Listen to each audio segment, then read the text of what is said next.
शरीर छोड़ने के बाद आत्मा कहाँ पहुँच जाती है, जानिए रहस्य। वेद, स्मृति और पुराणों अनुसार आत्मा की गति और उसके किसी लोक में पहुँचना का वर्णन अलग अलग मिलता है। हम पौराणिक मत को जानेंगे, लेकिन पहले संक्षिप्त में वैदिक मत भी जान लें जो कि गति के संदर्भ में है। वैदिक ग्रंथ के अनुसार आत्मा 5 तरह के कोश में रहती है: अन्नमय, प्राणमय, मनोमय, विज्ञानमय और आनंदमय। इन्हीं कोशों में रहकर आत्मा जब शरीर छोड़ती है तो मुख्य तौर पर उसकी 3 तरह की गतियां होती हैं: 1 ऊर्ध्व गति, 2 स्थिर गति और 3 अधोगति। इसे ही अगति और गति में विभाजित किया गया है।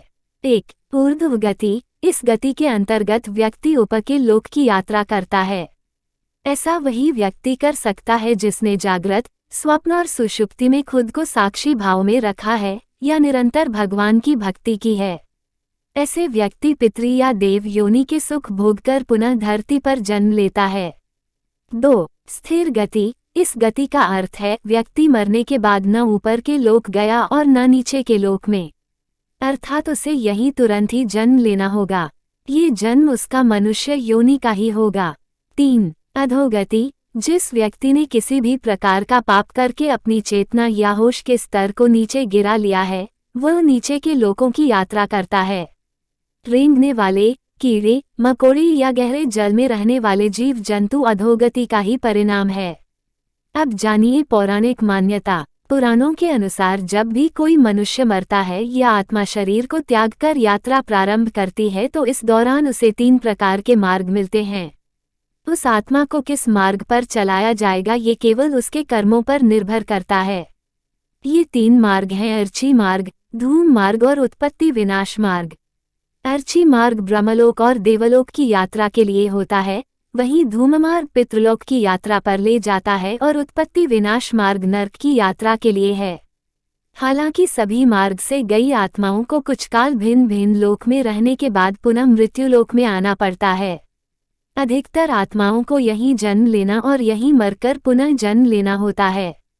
यजुर्वेद में कहा गया है कि शरीर छोड़ने के पश्चात जिन्होंने तप ध्यान किया है वे ब्रह्मलोक चले जाते हैं, अर्थात ब्रह्मलीन हो जाते हैं। कुछ सत्कर्म करने वाले भक्त जन स्वर्ग चले जाते हैं। स्वर्ग अर्थात वे देव बन जाते हैं। राक्षसी कर्म करने वाले कुछ प्रयोनि में अनंत काल तक भटकते रहते हैं और कुछ पुनः धरती पर जन्म ले लेते हैं। जन्म लेने वालों में भी जरूरी नहीं कि वे मनुष्य योनि में ही जन्म लें। इससे पूर्व ये सभी पितृलोक में रहते हैं, वहीं उनका न्याय होता है।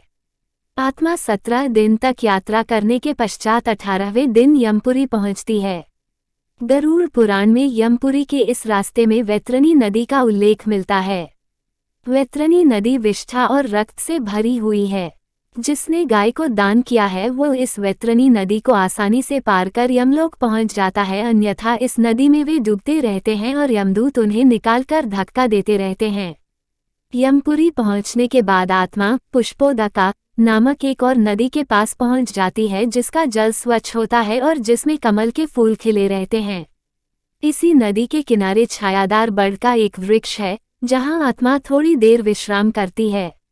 यहीं पर उसे उसके पुत्रों या परिजनों द्वारा किए गए पिंडदान और तर्पण का भोजन मिलता है, जिससे उसमें पुनः शक्ति का संचार हो जाता है। यमलोक के 4 द्वार है। 4 मुख्य द्वारों में से दक्षिण के द्वार से पापियों का प्रवेश होता है। यम नियम का पालन नहीं करने वाले निश्चित ही इस द्वार में प्रवेश करके कम से कम 100 वर्षों तक कष्ट झेलते हैं। पश्चिम का द्वार ऐसे जीवों का प्रवेश होता है जिन्होंने दान पुण्य किया हो, धर्म की रक्षा की हो और तीर्थों में प्राण त्यागे हो। उत्तर के द्वार से वही आत्मा प्रवेश करती है जिसने जीवन में माता पिता की खूब सेवा की हो, हमेशा सत्य बोलता रहा हो और हमेशा मन वचन कर्म से अहिंसक हो। पूर्व के द्वार से उस आत्मा का प्रवेश होता है जो योगी, ऋषि, सिद्ध और संबुद्ध है। इसे स्वर्ग का द्वार कहते हैं। इस द्वार में प्रवेश करते ही आत्मा का गंधर्व, देव, अप्सराएं स्वागत करती हैं। माना जाता है कि जब कोई व्यक्ति मरता है तो सबसे पहले वह गहरी नींद के हालात में ऊपर उठने लगता है। जब आंखें खुलती हैं तो वह स्वयं की स्थिति को समझ नहीं पाता है। कुछ जो होशवान हैं वे समझ जाते हैं। मरने के 12 दिन के बाद यमलोक के लिए उसकी यात्रा शुरू होती है। वो हवा में स्वत ही उठता जाता है। जहाँ रुकावट होती है वहीं उसे यमदूत नजर आते हैं, जो उसे ऊपर की ओर गमन कराते हैं। आत्माओं के मरने की दिशा उसके कर्म और मरने की तिथि अनुसार तय होती है।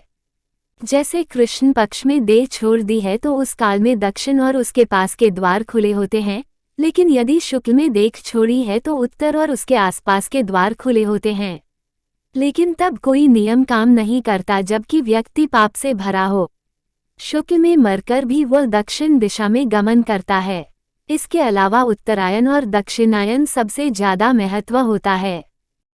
उत्तरायण में मरने वाले 4 द्वारों, 7 तोरणों तथा पुष्पोदका, वैवस्वती आदि सुरम्य नदियों से पूर्ण अपनी पुरी में पूर्व, पश्चिम तथा उत्तर के द्वार से प्रविष्ट होने वाले पुण्यात्मा को भगवान विष्णु के दर्शन होते हैं, जो शंख, चक्र, गदा, पद्मधारी, चतुर्भुज, नीलाभ रूप में अपने महाप्रसाद में रत्नासन पर दर्शन देते हैं।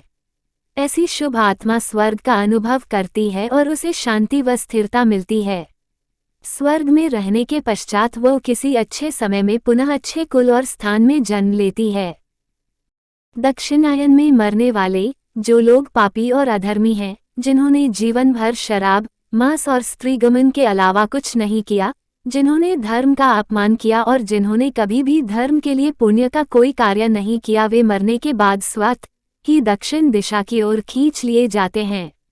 ऐसे पापियों को सबसे पहले तप्त लोहद्वार तथा पोए, शोणित एवं क्रूर पशुओं से पूर्ण वैतरणी नदी पार करना होती है।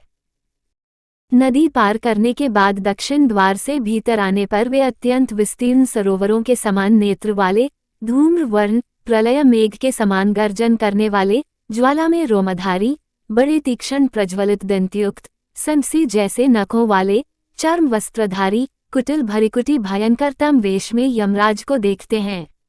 वहां घोरतर पशु तथा यमदूत उपस्थित मिलते हैं। यमराज हमसे सदा शुभ कर्म की आशा करते हैं, लेकिन जब कोई ऐसा नहीं कर पाता है तो भयानक दंड द्वारा जीव को शुद्ध करना ही इनके लोक का मुख्य कार्य है।